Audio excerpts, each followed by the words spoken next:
Bonjour tout le monde et bienvenue à cette deuxième émission de Sur la scène. Bonjour Stéphanie. Bonjour Éric. Encore une belle émission aujourd'hui. Oui. Oui, on va avoir une table ronde, une discussion sur les diffuseurs des arts de la scène de notre région, en compagnie de Sonia Piché et de Michel Méthode, ainsi que... pour les hommes, de Gabriel Lemelin et Alexandre Gélina. Et en performance, une chanteuse formidable qui s'appelle Katia Lafontaine. Où il sera question de chant, de chevaux, c'est ça, me semble? À peu près, oui. Donc, restez parti? avec nous. Oui. Ouais? 1, 2, 3, 4.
Alors, nous avions envie de commencer l'émission aujourd'hui avec une table ronde sur la culture, sur les arts de la scène. Alors, on a invité quatre personnes très importantes dans les Laurentides au niveau de la diffusion et je vous les présente à l'instant. Donc, nous avons Mme Michel Méthode, propriétaire de l'Ange Vagabond à Saint-Anne-of-Dauer. Bonjour, merci d'être avec nous. Monsieur Gabriel Lemelin, qui est directeur de la culture et des loisirs de la ville de Mont-Tremblant. Bonjour. Bonjour, Monsieur Gabriel. Monsieur Alexandre Gélina, directeur général du théâtre Le Patriote à Sainte-Agathe. Merci de l'invitation, d'avoir répondu à l'invitation. Et Madame Sonia Piché, directrice générale du théâtre du Marais à Valmorin. Bonjour. Bonjour, donc merci d'être présent. Donc, on s'en est parlé, Éric et moi. Et on a cogité là-dessus, puis on s'est dit, est-ce que la culture des arts de la scène se porte bien dans nos Laurentides?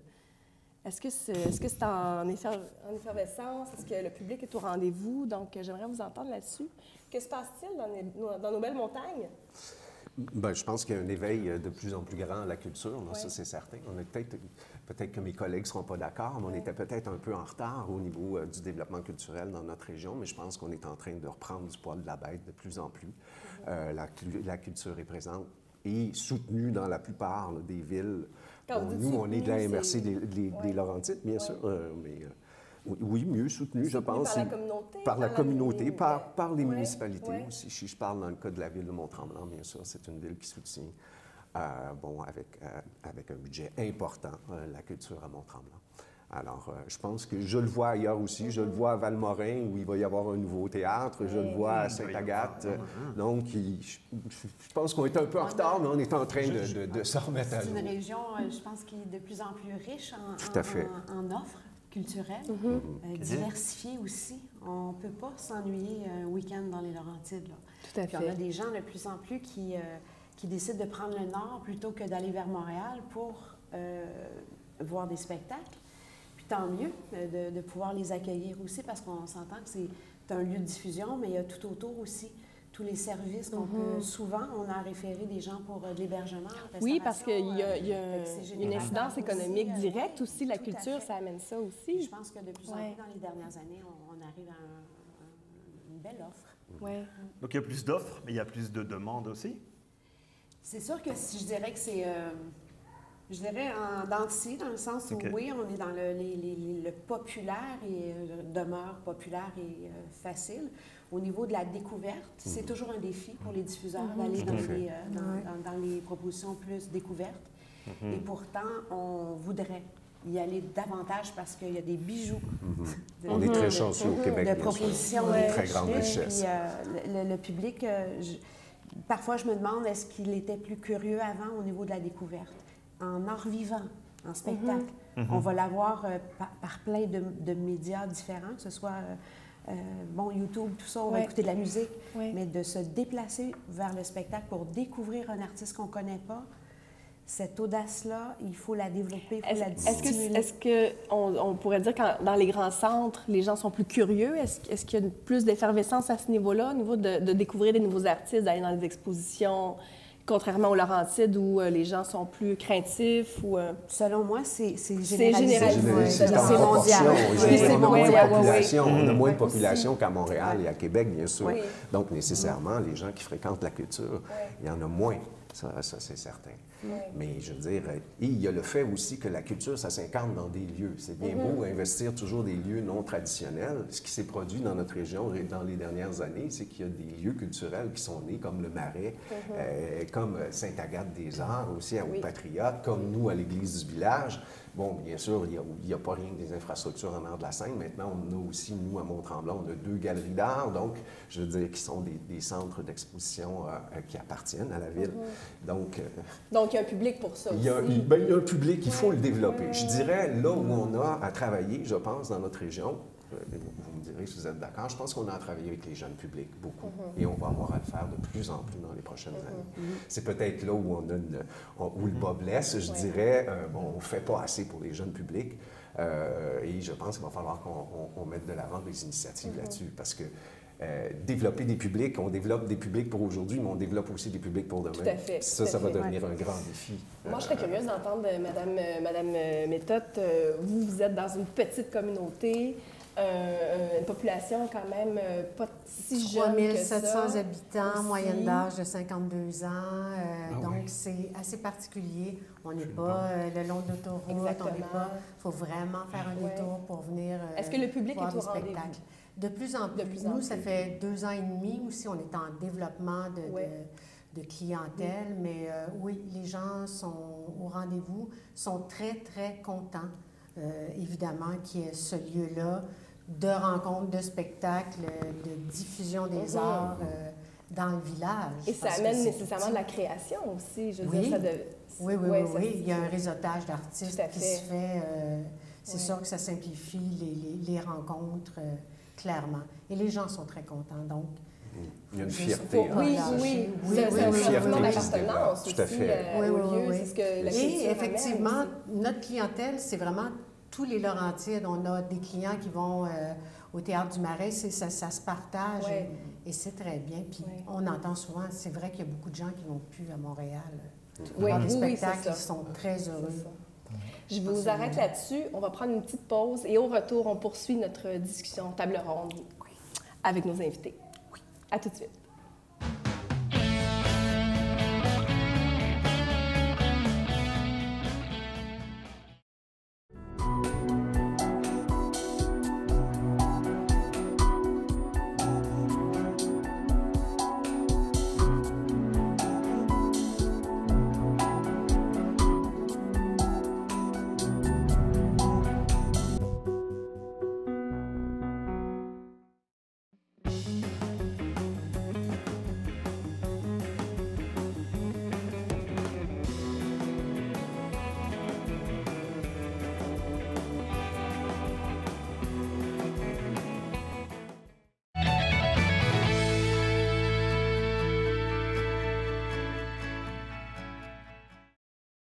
De retour à notre table ronde. Maintenant, j'aimerais m'adresser à M. Gélinas qui n'a pas encore eu la chance de s'exprimer. Mes collègues parlent tellement.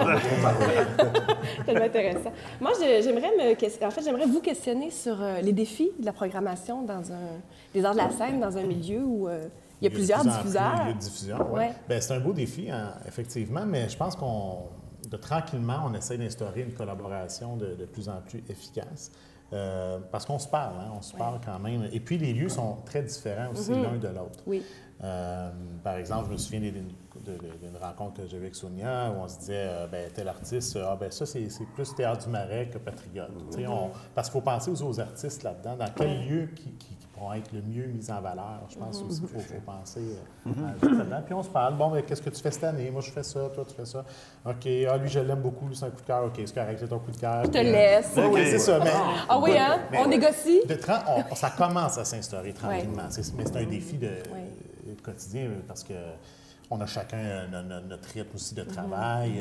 On voit un show, vite, on aimerait ça l'avoir, mais c'est pas nécessairement qu'on appelle tout le monde, tout ça, on le prend. Puis, c'est ça. C'est parce que, par exemple, un artiste qui lance un album, c'est le bon moment de le présenter. Oui, puis on veut tous le présenter quand l'album est encore tout chaud, que d'attendre une année ou 2 années avant de le présenter. Mais les artistes veulent venir aussi ils veulent s'exiler, ils sont intéressés à... c'est pas un problème. Oui, c'est pas un problème, jamais. Parce que c'est pas un défi. On est dans l'art de Montréal. Oui, tout à fait. Oui, bien sûr, bien sûr. L'exil est quand même léger. Oui, on n'est pas l'habitude. Plus souvent, les tournées sont organisées pour ça. Oui. Aussi, souvent, ils font des tournées dans l'Est du Québec, tout ça. Ou s'ils viennent vers chez nous, ben ils vont faire peut-être... ils vont aller jusqu'à Mont-Laurier. Et moi, j'ai une question. Est-ce qu'il y a un artiste qui va venir en disant « Moi, c'est là que je veux jouer ». Est-ce que ça arrive, ça, aussi? Chez nous, ça arrive. OK. Aussi? Moi, je suis tout jeune diffuseur. Je veux dire, eux ont beaucoup plus d'histoire que moi. Bon, je veux dire, à Mont-Tremblant, on a 3 ans de diffusion derrière la cravate. C'est pas beaucoup. On est tout jeune. Mais je veux dire, déjà, il y a des artistes qui nous connaissent et qui n'hésiteraient pas à revenir. Ça, j'en suis convaincu. C'est ça, chez nous, avec l'histoire du lieu. C'est ça. On va aux Patriotes, ben oui, ils ont tous passé là. Ou même, souvent, moi, j'ai une programmation avec les anciens ou tout ça, de la première heure, bien eux, ça leur fait plaisir de revenir chez nous aussi.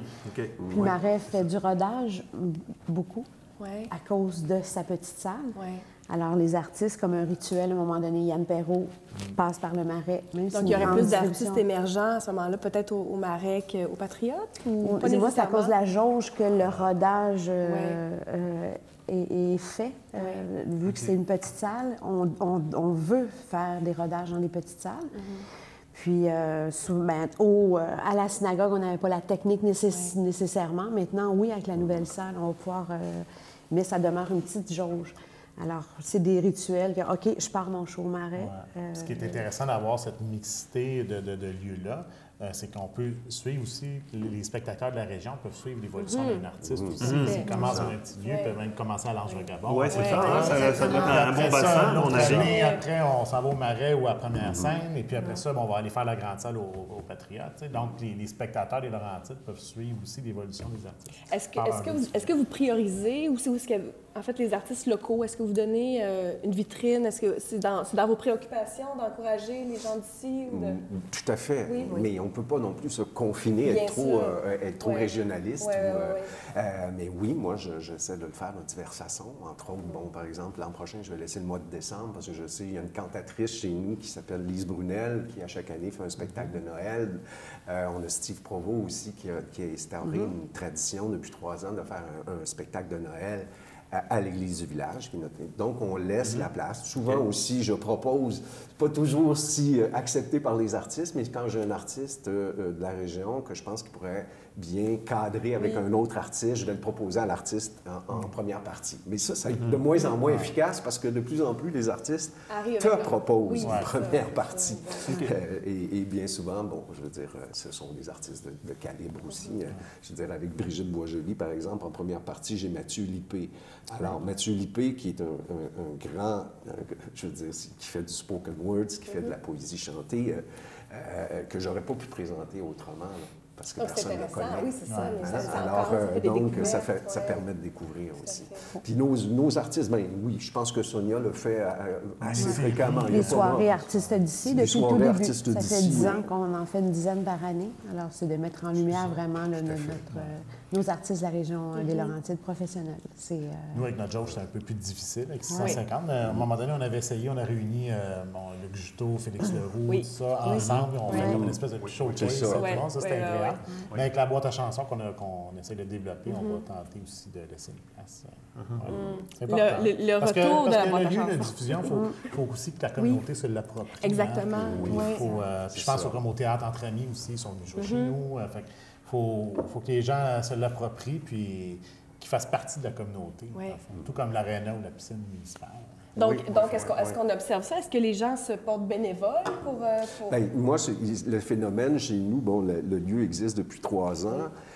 C'est la communauté. C'est bien beau, Première Scène, c'est un beau projet, mais on parle de 20 représentations par année, 20 à 25 représentations, une quinzaine de spectacles. Mais la communauté, dès la première année complète, en 2013, on a eu 170 jours d'occupation. Et donc, la chorale, le chœur tremblant était là, l'harmonie Vent du Nord était là, tous les, l'UTA était là, le centre collégial, la polyvalente avec la concentration musique. Donc, c'est devenu un lieu où la culture, justement, peut s'incarner. Puis c'est ça qui... Moi, je trouve... Moi, je suis directeur du service de la culture et des loisirs, je ne suis pas juste diffuseur. Ça, cette dimension-là, pour moi, est beaucoup plus importante. Parce que c'est là que tu développes. C'est là que tu peux dire, on fait du développement culturel. Et on anime la vie culturelle. La communauté est impliquée là-dedans. Est-ce qu'on est en train de désacraliser un peu aussi la culture en la rendant un peu plus accessible? C'est important parce qu'il faut que les gens reviennent dans nos salles. Il faut trouver la façon, comme Gabriel dit, de développer notre public. Puis ça, c'est une façon. C'est notre responsabilité sociale parce que veut pas, la culture, c'est pas comment dire, ça s'en va pas la popularité de la culture et des arts de la scène là, comme ça. Là, on le sait très bien. Il faut être constamment à l'affût. Il ne faut jamais s'asseoir sur ses lauriers. Les défis qu'on a, c'est chaque show. On a beau dire, bon, c'est un artiste, bon, je veux dire, faut que tu le travailles, ton public, puis tu le vends pareil. Si tu commences à dire, waouh, ça va bien, jamais. C'est tellement intéressant, mais malheureusement, je dois vous arrêter. La table ronde est terminée, mais je crois qu'on pourra réinviter oui, c'est parce que c'est une discussion très intéressante. Oui. Merci beaucoup d'avoir été des nôtres. Merci. Alors, après la pause, on s'en va en performance. On va voir notre Katia Lafontaine, notre chanteuse cette semaine invitée. Restez là.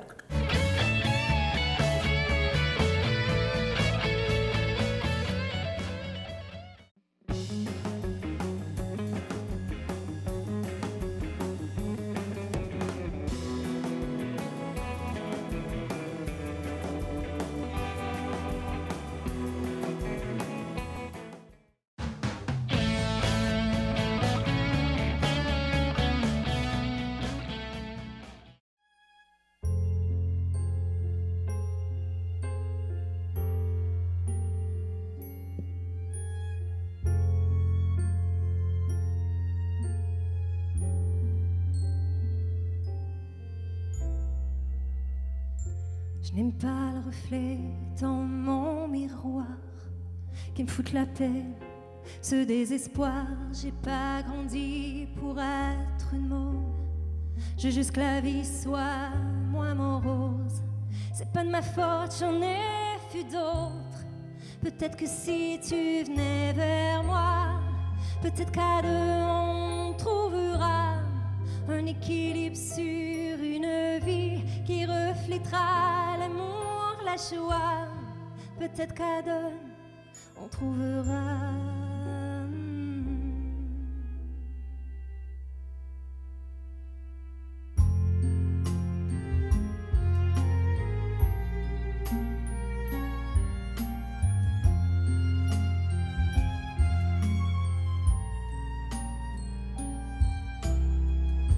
Je n'aime pas le reflet que je perçois. J'ai juste la paix, seulement être moi. Pourquoi grandir pour être osmose? Je pas d'une vie en symbiose. À qui la faute? Seulement les autres, je crois pas. Peut-être que si tu venais vers moi, peut-être qu'à deux on trouvera un équilibre sur une vie qui reflètera l'amour, la joie. Peut-être qu'à deux on trouvera.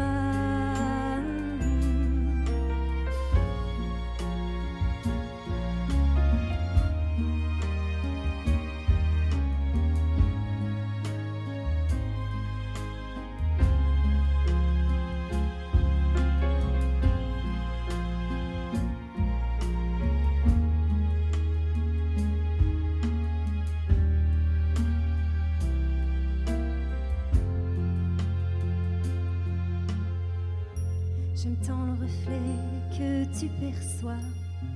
Tu vois la paix au fond de moi. Je pourrais grandir si c'était rose. Je voudrais que la vie fasse une pause. C'est un peu de ma faute, un peu des autres. Peut-être que si tu venais vers moi, peut-être qu'à deux on trouvera un équilibre sur une vie qui reflètera l'amour, la joie. Peut-être qu'à deux on trouvera. La la la la la la la la la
ce reflet que je veux de moi.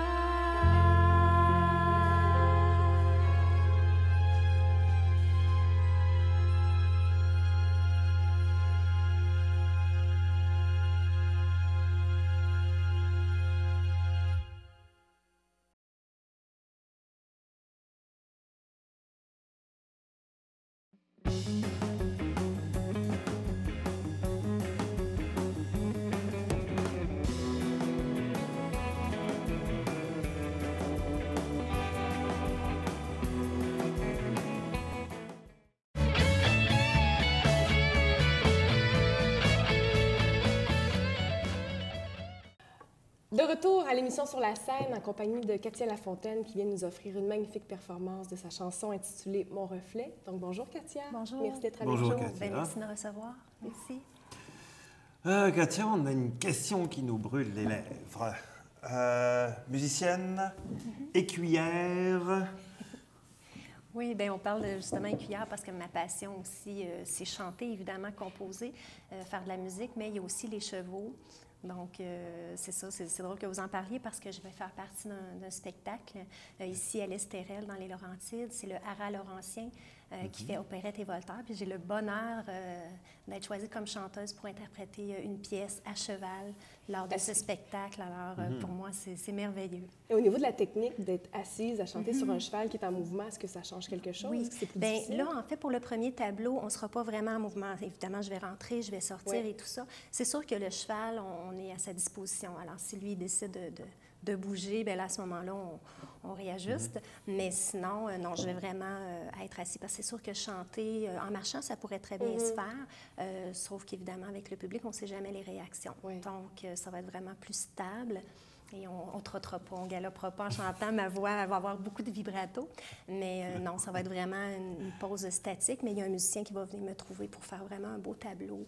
Donc, c'est un grand spectacle, un grand déploiement qui se passe, quoi, 19e siècle à peu près? Oui, je pense que c'est ça, 19e siècle. Puis on s'en va dans les années. Dans le fond, c'est Opérette et Voltaire. Voltaire, c'est le cheval. Okay. C'est ça, le cheval vedette. Donc, c'est son histoire qui est un cheval tambour. Et après la guerre, il va devoir se recycler, évidemment. Il va rencontrer une belle jument, donc il va tomber amoureuse, une belle jument noire. Et le spectacle, c'est à travers des belles performances équestres, mais aussi des acrobates, des musiciens. Il y a une belle fresque avec des effets visuels magnifiques. Donc, un spectacle familial. Tout à fait, oui. Donc, vous me disiez tantôt que c'est à tous les derniers samedis du mois? Tous les derniers samedis du mois, puis il va y avoir quelques dates entre ça aussi. Là, j'imagine sur leur site, ils vont tout avoir. Mais fixe, c'est vraiment tous les derniers samedis du mois. Mais c'est quel beau défi et quelle chance de rallier vos deux passions, le cheval et le chat. Oui, c'est ça. C'est vraiment écoute, c'est deux passions. Au début, quand j'étais plus jeune, c'était beaucoup les chevaux. J'ai mis de côté le chant. Là, le chant il est revenu. Là, les chevaux reviennent. C'est magnifique. Depuis 2007 que vous vous consacrez à ça de façon plus que j'ai commencé. prononcée. Oui, c'est ça. Oui. Puis là, bien, de plus en plus, là, les contrats arrivent. Je me perfectionne, je me peaufine, évidemment. Et puis, voilà. Fait que non, ça va très bien. Je suis très contente de faire partie, en tout cas, de ce spectacle. C'est un beau projet. Parce que là, présentement, dans les 2 dernières années, j'ai fait beaucoup comme auteure-compositrice, donc mes compositions que j'ai présentées à différents spectacles. Mais là, c'est comme interprète, donc je reprends mon rôle de chanteuse. Alors, puis c'est un rôle aussi, donc, j'adore le théâtre et c'est un petit peu acté aussi à la mise en scène avec le cheval, les gestes et tout ça, malgré que je suis en position assise sur le cheval. Et avant ça, c'est quoi le parcours? Parce que tu as eu des études en musique, je pense? Non, c'est ça. Moi, je suis très autodidacte. D'accord. Et puis, ça s'est venu comme ça. J'ai pris évidemment des cours de chant. Là, je suis en train vraiment de réapprendre le piano. Parce que j'avais déjà une base, mais là, je m'y mets vraiment là, pour avoir une technique musicale, pour avoir vraiment plus de bagages. Parce que je travaille de plus en plus avec des musiciens hors pair et tout ça. Donc, j'ai besoin vraiment là, d'avoir... De parler le même langage qu'eux, en fait. Exactement, oui. Puis d'avoir une confiance aussi, parce que quand on est à l'oreille, si, à un moment donné, on fait un solo qui est un petit peu différent de ce que je suis habituée, bien, il faut vraiment que je rentre vraiment et tout ça. Donc, j'ai fait un spectacle à Terrebonne en fin janvier et ça a été un défi pour moi. C'est vraiment comme si j'augmentais d'une marche encore. Et donc là, il y a des dates qui s'en viennent. Vous me parliez de 18 avril à la Chenet, à l'Action bénévole. Oui. Le 11 juin aussi, au 4 Cafés à Saint-Jacques. Oui, c'est ça. Donc, ce sont c'est votre spectacle, vos compositions? Oui, bien en fait, le 18 avril, ça va être l'action bénévole, donc on va être plusieurs artistes. Je sais qu'il y a deux personnalités là, de Star Academy ou La Voix, je ne sais pas trop, donc on va faire un topo, mais aussi il va y avoir d'autres artistes aussi qui vont faire un melting pot, comme on dit. Un medley. Aussi, un medley, puis on va... moi, je vais entrer aussi un petit peu à travers ça, mais je vais faire 2 pièces de mes compositions aussi, dont Petite fille que je vais faire à la fin de l'émission. Des beaux projets, des beaux projets. Oui. Bien, c'est vraiment... on est vraiment content de vous recevoir à la scène. Merci. Et si le public veut voir les projets qui s'en viennent, les spectacles, on peut aller sur votre page Facebook. Exactement. Katia Lafontaine, facile Oui, à trouver. Katia Lafontaine Musique. Alors, Musique. vous allez pouvoir avoir un petit peu aussi des liens pour aller m'entendre aussi avec d'autres compositions, soit sur YouTube. Il y a mon site MySpace qui est encore En construction, Ben oui. non, qui est déjà, je le délaisse un petit peu parce que vraiment ma page web, elle s'en vient. Donc, allez voir profitez-en pour cliquer j'aime sur ma page Facebook, Katia Lafontaine Musique. Puis, c'est ça, il va y avoir les dates parce que ça se rajoute vraiment oui, effectivement, constamment. Au fil des jours, au fil des projets. Oui, puis cet été, j'ai d'autres projets. Je veux faire un spectacle aussi, mon spectacle que je veux reprendre avec des nouvelles pièces. On vous souhaite qui est en bonne construction. chance, bonne Merci. création. Merci beaucoup d'avoir été merci des à vous. nôtres aujourd'hui Merci sur la beaucoup. scène. Ben oui, Merci. ben oui. À bientôt. À On a hâte bientôt. de voir ça. Merci. On vous revoit tout de suite après la pause. Oui. Tac, tac, tac, tac, tac.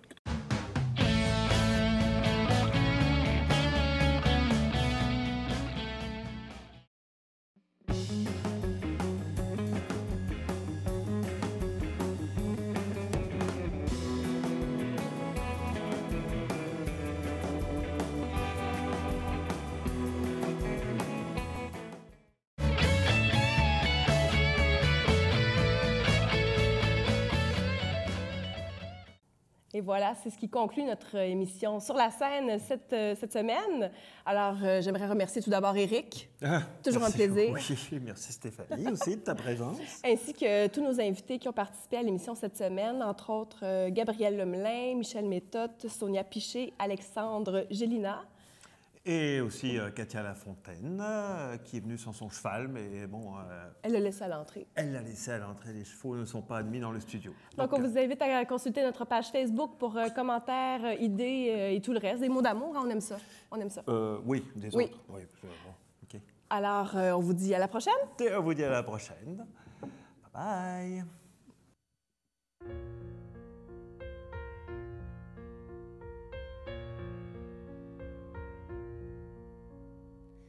Petite fille, t'as compris dans la vie qu'il faut s'aimer pour grandir et fleurir. T'as toujours su qu'il valait mieux sourire, garder espoir pour réussir ta vie. T'as tout compris des chemins que t'as pris. T'ouvres la porte et tu dis merci. Le matin, des ennuis passés loin, tant pis. Maintenant tout s'envole et tu peux rendre ton envol. Qui aurait cru que tu étais si jolie? Tu sens l'appel et tout s'éblouit. T'as tout compris des chemins que t'as pris. T'ouvres la porte et tu dis merci.